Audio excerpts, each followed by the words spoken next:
Hello there, metalheads. It's Christmas Eve and wow, hasn't December flown by? I've not managed to upload a video right through the month, although I have been out several times for short detecting sessions. So I've got all that footage, stitched it together, and let's put it out as a Christmas detecting video.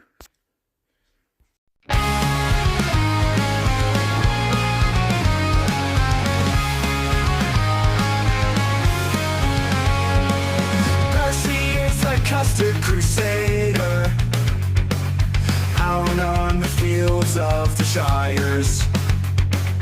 He is like a Viking invader, scouring the land to his desire.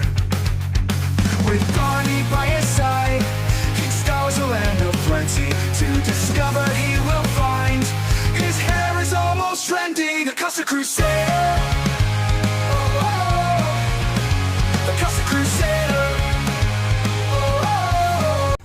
Hello again, metalheads. I have been backwards and forwards over this field so many times over the past few weeks because I'm finding very little. The top half of the field was packed with goodies, down the bottom not so much going on. My last visit was plagued. The lugs on my coil snapped. Coil dropped off the end of my vortex, but big shout out to Marcus and Regtons. I sent it back within 24 hours. They'd dispatched a new coil under warranty from Garrett.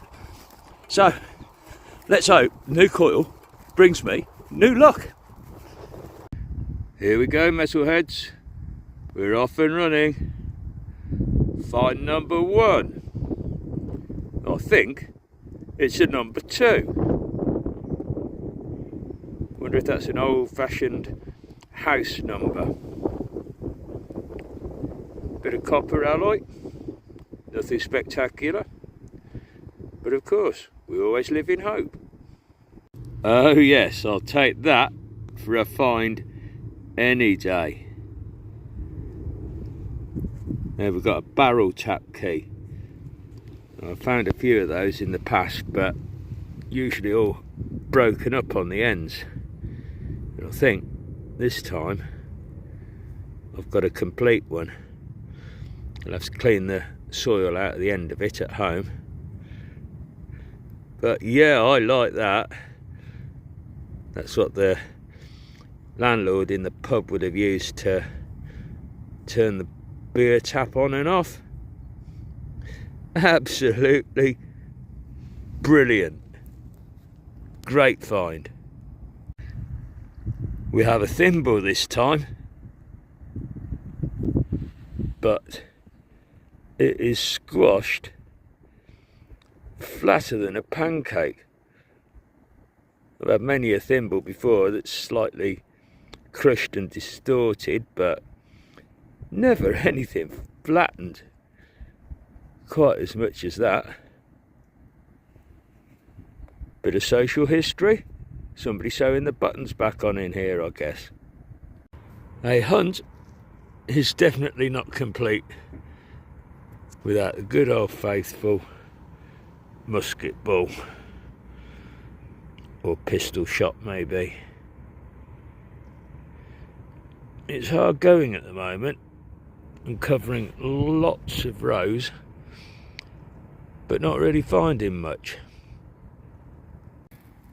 I've just dug a puzzling little piece here. To start with, when I first broke it out of the soil, I thought it might be a battery terminal, but obviously there's no hole in here for a bolt to go through. Now it's hollow to some extent there. I wonder if that's had some kind of iron shaft coming out of it. And I know I found that barrel tap key earlier on, but am I barking up the wrong tree to think this is a turning device? Handle off an old key perhaps? Really don't know on that one. couldn't make it up, could you? Talking about keys and turny things.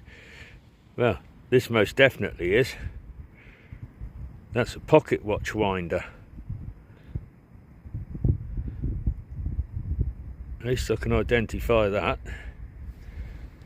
So 2, possibly 3 key type devices, almost back to back.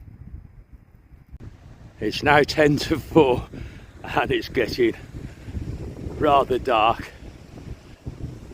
I've just dug a signal and thank God my phone is throwing a bit of light on the situation because I can barely see it.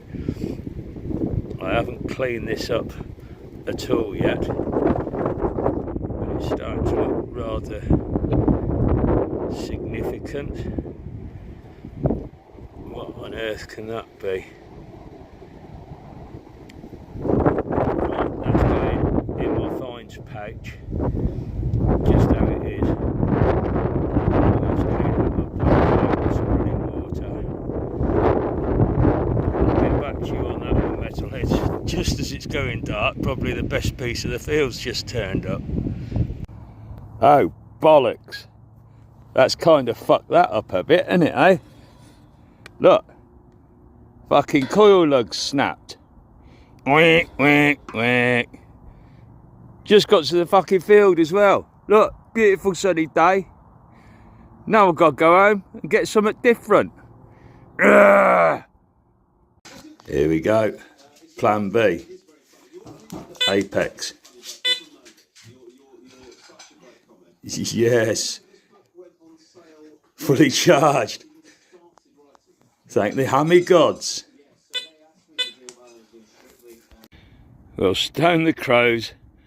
I don't know how many rows I've done since I last had a coin. George VI. A little sixpence. 1949, so that's Cupro nickel. Unfortunately, no silver content. The fines are very, very thin on the ground down this bottom end of the field. But I'm persevering.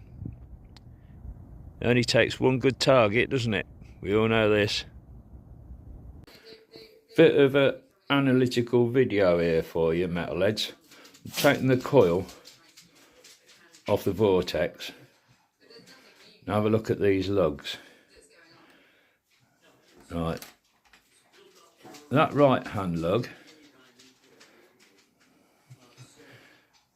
there's the side that snapped off there. That looks like a totally clean break there to me. It's black. Now have a look at that side there, that left hand side, and here's the piece that snapped off here. That don't look like a clean break to me. That looks grey and aged. I reckon that's had a fracture in it for a very long time. Maybe even a manufacturing mistake. Let's get these two lugs side by side with each other. If I can do it one-handed, bear with me. There we go.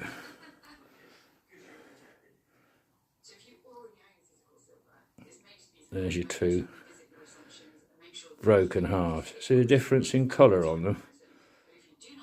The one on the top, clean break. The other one, light and grey. That's had ingress of water or something. I reckon there's been a hairline fracture in that from manufacture. Your thoughts, please, guys. Your thoughts. Here we go, off and running again. New coil fitted. I took the precautions of doing a factory reset on the Vortex. I know when you change coil sizes you should do a factory reset, so I've took no chances and we're off onto our first artefact, a thimble in slightly better condition than that one that was squashed completely flat. Sign of activity. Well, at long last, after hours and hours, session after session on this field, I finally pulled another coin. That's 2 for this video, and probably only 3 or 4 for the bottom half of the field. Copper halfpenny. Very little detail on that, look. Oh, hang on. Might be seeing a date down there on the bottom. Possibly 17 something or other. I wonder if that's a George III. Oh, hang on, it's drying. We're getting some detail coming through. I think from about 7 o'clock I can see a C. Let's let that dry out a little more, see if we get any detail on it. I'll get back to you later if we do. I'm now having slightly better luck. Another halfpenny coin. Very corroded and faint, but George VI there, so that will be a ship halfpenny under all that corrosion. Well, given our last coin chance to dry itself out, but still not getting much detail off that. Is that a C or a G? It can't be Victoria because there'd be a T after a C. If it's a G, it'd be G-E-O. I really cannot make that out. I'll try stripping that down with some pink stuff, more out of intrigue than anything else, but what a bloody mess it is. Still, a couple of coins at long last. Christmas is nearly upon us and we're back with the finds board. Although each time I've been out I didn't particularly find much, there is quite a few things on this board. So as usual, from the top, standard issue buttons, couple of big Georgian dandy buttons, half the cutlery drawer of broken spoons, load of modern buckles, a few lead items. I don't think I actually showed that when I dug it, but there's a couple of holes through that. I think that's a hem weight,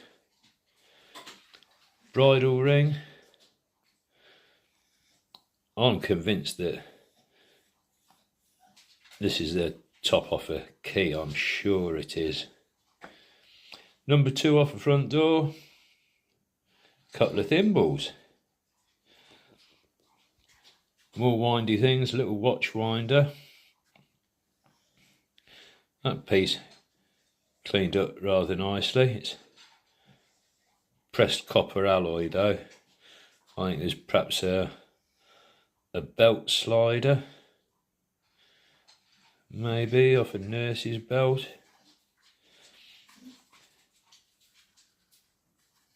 I did manage to get a monarch just about off that coin. You can see him looking to the left. So George II on that, George VI on that. A Cupro nickel sixpence,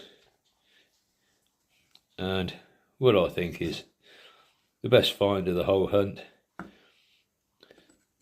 the barrel tap key. I bet the landlord was cussing when he'd lost that, couldn't dispense the beer anymore. So it's built up over a few weeks. There's quite a few finds there. I hadn't realised that I'd dug that many finds. Most of them are a load of rubbish, but that barrel tap's key. I'm quite keen on that. So, all that remains now is to wish you all a very Merry Christmas and a prosperous New Year. Good luck with your detecting in 2026. See you again soon.